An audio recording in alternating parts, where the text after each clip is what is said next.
अस्सलाम वालेकुम एवरीवन, कैसे हैं आप सब। तो आज की ये वीडियो रबीउल अव्वल की स्पेशल डिश के ऊपर बेस करती है जिसका नाम है कस्टर्ड क्रीम केक। यस, आज मैं आपको बनाना बताऊंगी बहुत ही यमी और स्वीट डिज़र्ट जिसका नाम है कस्टर्ड क्रीम केक। मैं आपको इसका एक ओवरऑल लुक दिखा देती हूँ। ऐसी बनेगी, बहुत ही क्रीमी और बहुत ही मज़ेदार बनती है। तो चलें रेसिपी को स्टार्ट करती है।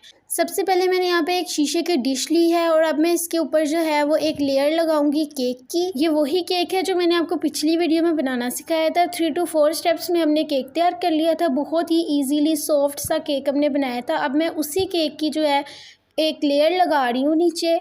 ठीक है, आपने स्क्वायर शेप में उस केक को कट कर लेना और फिर उसकी ये लेयर लगा देनी है नीचे। अब मैं इसके ऊपर ऐड करूँगी क्रीम मिल्क। क्रीम मिल्क मैंने बहुत ही सिंपल तरीके से तैयार किया है। जो दूध के ऊपर मलाई होती है मैंने वो ली थी और उसके अंदर थोड़ा सा दूध शामिल करके इसको ग्राइंड कर लिया था और इस तरह क्रीम मिल्क रेडी हो गया। और मैं हाफ कप इसके ऊपर डाल रही हूँ ऐसे फिला के, ताकि थोड़ा सा सोक हो जाए। ज़्यादा आपने उसको वेट नहीं करना, सिर्फ थोड़ा सा। ठीक है, अब मैं इसके ऊपर ऐड कर रही हूँ कस्टर्ड। कस्टर्ड बनाने की भी रेसिपी मैंने दी हुई है। मैंने फ्रूट कस्टर्ड की रेसिपी दी थी, लेकिन आप फ्रूट ना ऐड कीजिएगा, सिंपल कस्टर्ड बना लीजिएगा। उसका भी लिंक आपको डिस्क्रिप्शन में मिलेगा। और मैंने केक कैसे रेडी किया था इसका भी लिंक आपको डिस्क्रिप्शन में मिल जाएगा। अब मैंने कस्टर्ड की एक लेयर इसके ऊपर लगा दी है और अब मैं इसे अच्छे से सेट कर लूँगी। अब यहाँ पर मैं थोड़े से ड्राई फ्रूट्स ऐड करूँगी जिसमें पिस्ता और आलमंड्स है मेरे पास, और मैंने इनको ना ब्रीक कट कर लिया था और अब मैं ऐसे इसके ऊपर स्प्रिंकल कर रही हूँ थोड़े से। अब दोबारा से हम केक की एक लेयर लगाएंगे। तो यहाँ पर मैं आपको बताती चलूँ कि मैंने प्रीवियस ईयर भी 12th रबीउल अव्वल के लिए स्पेशल डिश बनाई थी जिसका लिंक आपको डिस्क्रिप्शन में मिल जाएगा। अब मैं केक की लेयर मेरी कंप्लीट हो गई है। अब मैं दोबारा से इसके ऊपर एक कस्टर्ड की लेयर लगाऊंगी और फिर से इसे अच्छे से जो है वो मैं सेट कर लूँगी।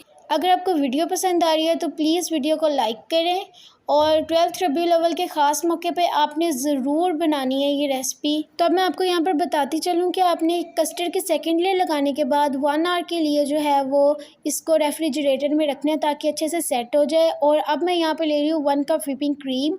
जो भी आपके पास ईज़िली अवेलेबल है आप वो ले सकते हैं।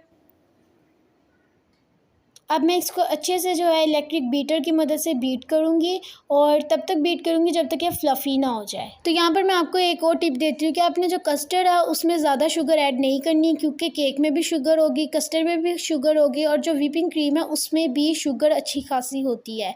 ठीक है, देखिए डन हो गया। अब जो है 1 आवर के बाद मैंने इसको रेफ्रिजरेटर से निकाला था। देखिए अच्छी तरह सेट हो गया है। अब मैं इसके ऊपर एक क्रीम की जो है वो लेयर लगाऊंगी। ठीक है, और उसके बाद उसे क्रीम स्क्रैपर की मदद से सेट कर लूँगी। अगर आपके पास क्रीम स्क्रैपर नहीं भी है तो आपने टेंशन बिल्कुल नहीं लेनी। ऐसे ही आप इसको क्रीम लगाने के बाद ना रेफ्रिजरेटर में रख दें हाफ़ एन आवर के लिए और उसके बाद निकाल के इजीली सेट कर लें, वो सेट हो जाएगा। ठीक है, क्रीम स्क्रैपर की मदद से देखिए कितनी अच्छी तरह ये सेट हो गया है। By the way cream scraper easily available होती है, लेकिन अगर आप मेरी रेसिपी एक आध दिन पहले देख रहे हैं 12 रबीउल अव्वल के और आप बनाना चाहते हैं तो आपको जिस तरह मैंने टिप दी आप उस तरह जो है केक की क्रीम सेट कर सकते हैं।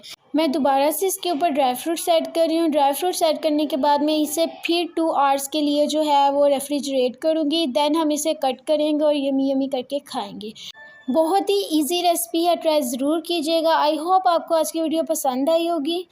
अगर आपको वीडियो पसंद आई है तो वीडियो को लाइक करना मत भूलिएगा। इंशाल्लाह नेक्स्ट वीडियो में मिलूँगी। अल्लाह हाफिज़।